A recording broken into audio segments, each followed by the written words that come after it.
هتعملي عمرة، اوعي تعملي الحاجات دي، اوعوا بجد، اسمعوها مني.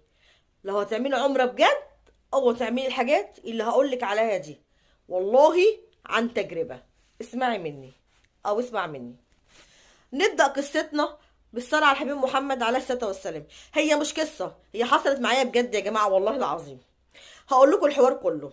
انا لو هعمل عمره في حاجات مش لازم اعملها معايا، مستحيل اعملها، لان حصلت معايا وانا تعبت جدا جدا، وطبعا اول ما اطلع عمره فما اعرفش الحوار كله. اول حاجه، لما تعملي عمره اختاري الشركه المناسبه ليكي. يعني اسالي مره واتنين وتلاته واربعه عن الشركه، هترتاحي ولا مش هترتاحي، والفندق اللي هتروحيه مناسب ليكي ولا مش مناسب ليكي. يا جماعه اكدوا على الحوار ده والله يا جماعه. اول حاجه لازم تسالوا على الفندق بعيد عن الحرم ولا لا. لو بعيد بلاش، هتتبهدلي وهتشوفي اللي محدش شافه. بجد الفندق نضيف ولا لا، في كل اللي انت محتاجاه ولا لا، الشركه دي هتريحك، فيها مشرفين هيدلوكي ولا مش هيدلوكي، ما فيهاش. لازم تسالي مره واتنين وتلاته واربعه. انا واحده من الناس كان معايا ناس الله يكرمهم عارفين كل حاجه، ما كانش معانا مشرف، بس في ناس عارفه وناس ودتني وجابتني وعملتني الله يكرمهم بحق ربنا يتقال. لكن لو ما فيش حد انا كنت هحتاس، انا مش هروح ولا اجي، انا اول مره اروح المكان ده واول مره ازور. فربنا كرمني باللي معايا الحمد لله الله يكرمهم، ودوني وعرفوني وجابوني. فانا بنصحكم لو هتروحي عمره الشركه تسال عليها كويس جدا جدا جدا جدا جدا، والفندق اللي هتروحيه تشوفيه هل مناسب ولا مش مناسب، مريح ولا لا. تاني حاجه، وانت رايحه العمره ما كتريش في الاكل، صدقيني.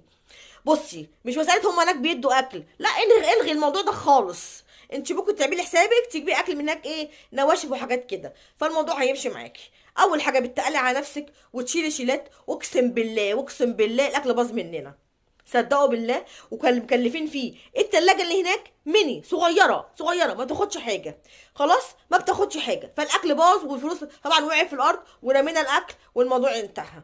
احنا للأسف خدنا أكل معانا، أكل نسويه هناك للأسف باظ مننا وفلوس وقعت في الأرض. دي تاني حاجة تعمليها، اوعي تاخدي أكل تعملي هناك. هتاخدي أكل معاكي يعني كام حاجة وكام معلبات على حسب المدة اللي هتقعديها، حسب المدة.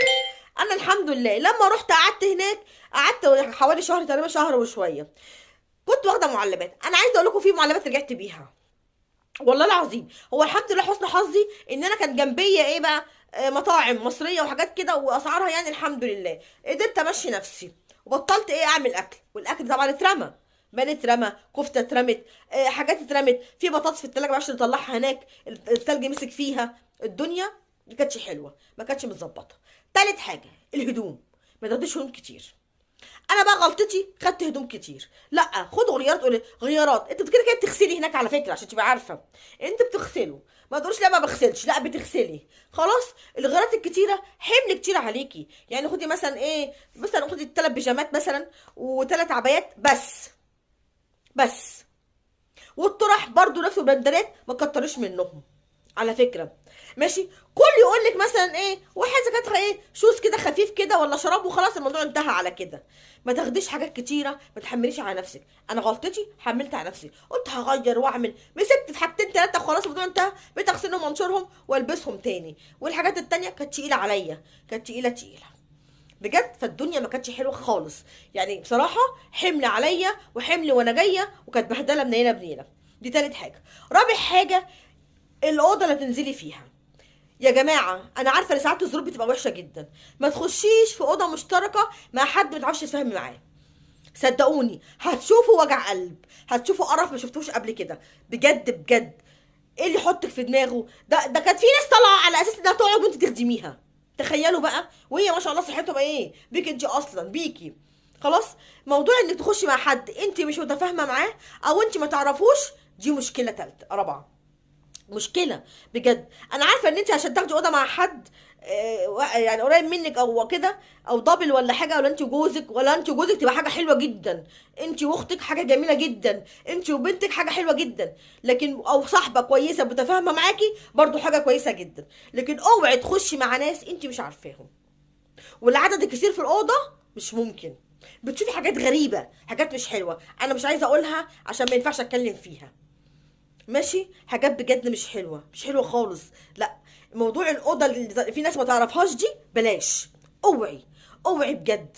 مش هترتاحي في المكان، مش هترتاحي في عمرتك، مش هترتاحي في اي حاجه.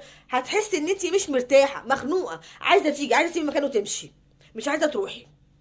بجد والله مش عايزه تروحي. يعني انت كده يعني رايحه العمره عشان ربنا سبحانه وتعالى دعاكي ان انت تروحي، ودي حقيقه. انا ما كنتش متخيله ان انا هروح. اول حاجه بتلاقي فرصه تيسرت من عند ربنا، دي حقيقه، ربنا هو اللي داعيكي. بس بتروحي بقى ايه، ما اعرفش، ضغط دي اكيد اختبار من ربنا، ان انت تروحي تلاقي حد في الاوضه حطك في دماغه. خنقه وزهق وملل مش عارفه اقول لكم بجد، مش عارفه اوصف لكم بجد الحياه. لما تكون مثلا 5 في اوضه ولا اكتر من كده في اوضه، لا لا، انت حد معاكي تبعك، صاحبه مش فاهمه معاكي، اختك، امك، جوزك، ابنك، بنتك، احسن بكتير، بكتير جدا. صدقوني، بجد بجد، لو غير كده مش هترتاحوا. حمام ما تعرفش تخشيه، مش عارفه تاخدي راحتك بجد. يعني عارفه، يعني اللي انا عايزه اقوله لكم، خدوها نصيحه مني، والله عن تجربه، والله عن تجربه، والله عن تجربه. ده اللي عايزه اقوله لكم. كمان حاجه تانية كمان، رمضان، عمرة رمضان جميله وكلنا بنطلعها وكل مفيش مشكله عندنا، بس اللي مش قادره وتعبانه بلاش، بجد بلاش. والله مش عشان حاجه، هي جميله وحلوه وكل حاجه، وبتحس بحجه زي ما الرسول صلى الله عليه وسلم قال وكل حاجه، بس اللي تعبان ومش قادر، مش قادر بجد، بلاش، هيتعب جدا. اول حاجه ضغط كتير جدا في الحرم. تاني حاجه، كل يوم البساطه تنتقل في مكان، بهدله بهدله بجد بجد. مروح الحرم بالنسبه لي بقى شاق جدا. انا عايزه اقول لكم ان انا 15 يوم الاخير قضيتهم عمرات. والله العظيم، يعني يوم ارتاح يوم العمره، كل متوفين عندي انا عملت لهم، مقضيها عمرات. بصراحه رحت الحرم في الختام، ورحت في الاول خالص. بس بصراحه لما يقفلوا عليك الاماكن، مش عارفه تخرجي تخشي الحمام بعيد عنك، بعيد عنك بجد. الدنيا زحمه جدا جدا جدا. انا ما جربتش العمرات في مثلا في شوال ولا في مولد النبي، كله بيقول حلوه وجميله واستمتاع، ان شاء الله ربنا يكتبها لي ويكتبها لكم ونروح. بس اللي مش قادر يروح في رمضان، يعني اللي حاسس نفسه انه مش هيقدر يروح في رمضان، او تعبان صحيا ومش هيتحمل المشقه دي، بلاش يجازف، بلاش يجازف والله بجد. يعني انا في شيخ شفته بصراحه ربنا، وشفته على النت، حد بيساله بتقول له انا حالتي الماديه ونفسي اطلع عمره وتعبانه ومش عارفه ايه، ازلع في رمضان. قال لها عايزه نصيحتي؟ انا سمعت والله، سمعته بجد. يا ريت كنت حتى شيرت، بس ما ينفعش اشير المقطع عندي على القناه. قال لها ما ينفعش، لو انت في رمضان عايزه نصيحتي بلاش، ودي تعبانه صحيا وماديا. هي ماديا في رمضان اغلى، اغلى، لكن في الايام التانية لا، مش غاليه بالطريقه دي. يعني عايزه تلاقي عمره، ما تعمليش الحاجات دي كلها خالص، خالص بجد. الهدايا بقى، يا جماعه الهدايا اللي احنا بنجيبها دي، انا عارفه انها بتبقى حلوه وبفرح الناس، بس الجمارك صعبه جدا جدا. فحاولوا وانتوا بتجيبوا الحاجه برضو تركزوا شويه. يعني ايه مثلا، ما نجيبش حاجات كتيره، ما نجيبش حاجات ممكن تخلينا في الجمرك نضطر نجمرك عليها وندفع مبلغ وقدره، وهناك بيدفع مش بالمصري على فكره، بالريال السعودي. ف... فبلاش. لان شفت ناس كتيره جدا في المطار يا عيني بجد، بقى يفضوا الشنط، بقى مش عارفين يتصرفوا ازاي، لان الوزن طلع زياده، الوزن طلع زياده. في منهم فعلا بتوع السعوديه الله يكرمهم، ناس قلبها رحيم، في ناس عدوها، يعني الوزن مش الدرجات دي يعني. بس في ناس الوزن بتاعها زياده بصراحه، اتبهدلوا، مش عارفين يودوا حاجتهم فين. فعايزه تطلعي عمره، اطلعي عمره وانت عارفه الحاجات دي كويس جدا جدا. يعني سيبك من الفيديوهات بقى اللي تقول لك ايه، عبي الشنطه كذا واعملي. انا كنت دخلت على الفيديوهات شفت اعمل ايه في الشنطه، اعمل ايه في الشنطه. في حاجات كتيره من اللي بيقولوها ما بتحتاجهاش هناك اساسا. فتجربه العمره نفسها انا شفتها وعشتها، عشتها بجد، عشتها. وبعدين عايزه اقول لكم، قلت لازم اقول لكم، لازم تعرفوا ان عشان اروح عمره ما تعمليش الحاجات دي كلها. اول حاجه الشركه، تاكدي منها كويس جدا، وتسالي عليها كويس جدا، وتشوفي كويس، تشوفي ايه موقعها وايه الدنيا معاها، والحقيقه اما تروحيها وفيها مشرفين يهدولكي ولا لا، عشان لو معكيش حد زي ما انا ربنا كرمني بالناس اللي معايا، هتتبهدلي، هتتبهدلي بجد. المكان اللي هتنزلي فيه هل يسمح تنزلي فيه؟ هترتاحي فيه نفسيا ولا لا؟ انك تنزلي مع حد غريب ما تعرفوش، او حتى قريبك ما تعرفيش طبعه، بلاش، بلاش بجد. وخلي اكلك وشربك لوحدك، ما تاكليش مع حد وتشربيش مع حد، خليكي لوحدك. فدي نصيحه للي هيطلع عمره يا جماعه والله. وحكايه المعلبات كتير، وحكايه اللبس الكتير، وحكايه ده كله خالص خالص خالص بجد. انا الحمد لله ربنا كتبها لي الحمد لله، وتيسرت من عند ربنا الحمد لله، لان ربنا ما بيكتبها، دي حقيقه على فكره عشان حصلت معايا. ما بيبقاش معاكي حاجه وفجاه ربنا سبحانه وتعالى بيفتحها عليكي من حيث لا تعلمين، وبتروحي فعلا الحمد لله.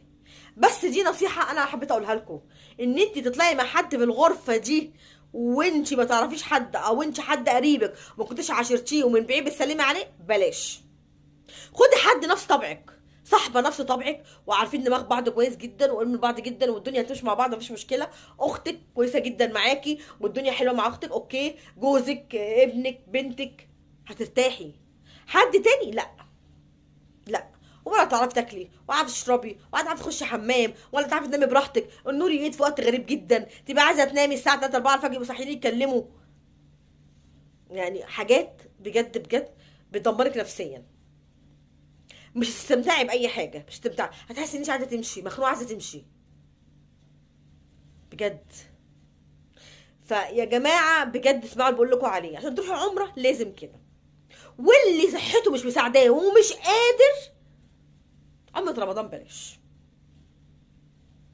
مش قادره تروحي وربنا هيديكي القوه والصحه، وهتكده كده تاخدي برضو اجر الحجه، روحي.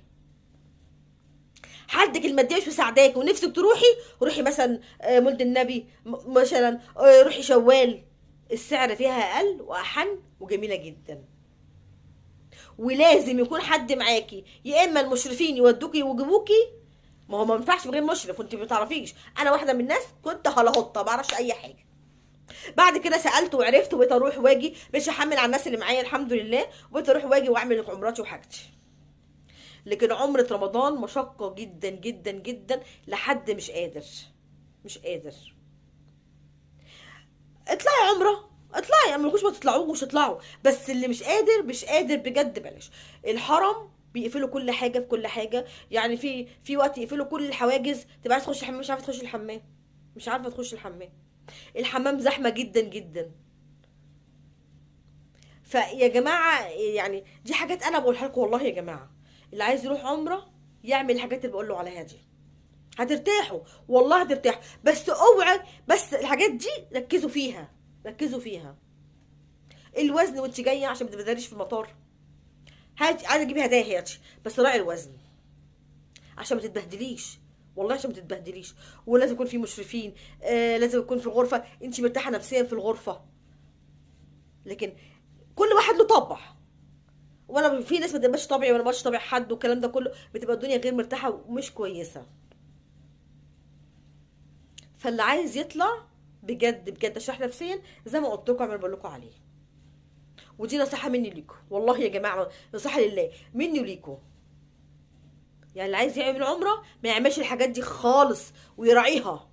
انا قلت لكم اهو يا جماعه، اللي عايز يعمل عمره ما يعملش الحاجات دي، لو عملها صدقوني هيتعب جدا، وهيبقى جاي تعبان جدا ومخنوق ومش طايق نفسه. فده اللي عايزه اوصله يا جماعه، يا ريت يا ريت تعملوا اللي لكم عليه. مش عاجبكم كلامي خلاص ارموه ورا ظهركم كانكم ما سمعتوش، اعملوا اللي انتوا عايزينه. بس انا نصيحه لله قلت اقولها لكم، انا لسه جايه من العمره بقى من كام يوم، النصيحه بقولها لكم واسمعوها مني. وايه، اشوفكم ان شاء الله في فيديو جاي باذن الله، وادعوا لي الاقي قصص جميله كده حلوه واقولها لكم عليها. يلا والسلام ورحمه الله وبركاته.